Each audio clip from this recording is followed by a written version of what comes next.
ఏ leader అయినా గానీ పేరు కోసమే పనిచేస్తాడు. మంచి పేరు రావాలనే దాంట్లాడుతుంటాడు. పవర్‌లోకి వచ్చినంక చూపించిన పనితనానికి 10 తరాలు యాదుండాలే నా పేరు అనే పాలన చేస్తుంటారు.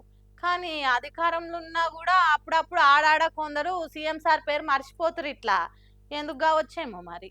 చరిత్రలో నా పేరు నిలిచిపోవాలి. తెలంగాణ సమాజం ఇంకో 100 ఏళ్లైనా నా పేరు యాద్ చేసుకోవాలి. ఇళ్ళకాలం రాష్ట్ర రాజకీయాల్లో నా పేరు మారిమోగిపోవాలనుకుంటా కష్టపడి పనిచేసుకుంటా కాంగ్రెస్ పార్టీ పతార పెంచుకుంటూ వస్తున్న సీఎం రేవంత్ రెడ్డి సార్ పేరును ఆడొకళ్ళు ఈడొకళ్ళు మర్చిపోతున్న వార్తలు వరుస పెట్టి వస్తూనే ఉన్నాయి. పూర్రి నేను ఐతార నాడు గచ్చిబౌలి స్టేడియంలో రగ్బీ మ్యాచ్ పెడితే ఆడి గెస్ట్కి వచ్చిన రేవంత్ సార్ కు అందరు గ్రాండ్ వెల్కమ్ చెప్పారు. ఇక ఇదే ప్రోగ్రామ్ కి వచ్చిన rugby India president come cinema actor అయిన రాహుల్ బోస్ ఉండి Honorable Chief Minister,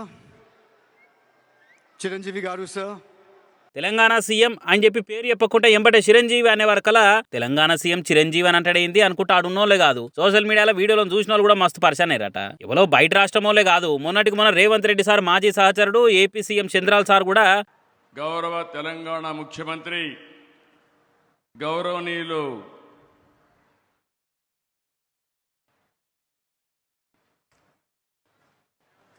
మనోళ్ళు తలబడ్డట్టే చేసిండు. ఇక అప్పట్లో ఐకాన్ స్టార్ అల్లు అర్జున్ కూడా సీఎం రేవంత్ పేరు మర్చిపోయిండు స్పీచ్ నాడు ఇట్లా అట. ఇంకా చాలా జరిగినాయి నా వీటికి పేరు మర్చిపోవడానికి సంబంధం లేదు, అది వేరే ముచ్చట అనుకోరే. ఇగో ఇప్పుడు ఇట్లా ఇంకా కూడా ఆడోగలు ఈడోగలు పేరు మర్చిపోయినట్టు అయ్యే వరకలా అపోజిషన్ నుండి ట్రోల్స్ మీమ్స్ వేస్తున్నారు. సెలబ్రిటీలకు పక్క రాష్ట్రములకు సరిగ్గా యాదుంటలేదేమో కానీ జనాలకైతే మన సీఎం రేవంత్ రెడ్డి సారే అని గట్టిగా యాదున్నది. చెప్పా చేయకుండా గంటల కరెంటు పోతే రేవంత్ రెడ్డి సార్నే యాద్ చేసుకుంటారు టక్కున ఊర్లల్లా. 2500 ఇస్తగానే అక్క ఏమాయా అని ఆడోళ్ళు ఏడ దావత్లు కలిసినా మాట్లాడుకోబట్టిరు. కూటీలు ఇస్తానే కదా పత్తా లేకపోయా అనుకుంటా కాలేజీలో చదివే ఆడవిల్లలు బస్సు ఫుట్బాల్ లో నిలబడి యాష్టపడుతుంటే యాద్ చేసుకోబట్టిరు. ఇక రైతు బంధు రైతు భరోసా పైసలు ఆలస్యమైతే అన్నదాతల పొలం గట్ల కాడ రంజితోని యాద్ చేసుకుంటూనే ఉన్నారు. ఇట్లా తెల్లారు లేచిన కాంచి తెలంగాణ పబ్లిక్ అయితే 6 గ్యారంటీల ముచ్చట్లను ముంగటేసుకొని రోజుకు 5-6 సార్లనే యాద్ చేసుకుంటారు అనుకుంటా సోషల్ మీడియాలో పోస్టులు వేస్తున్నారు ఇక చాలా మంది.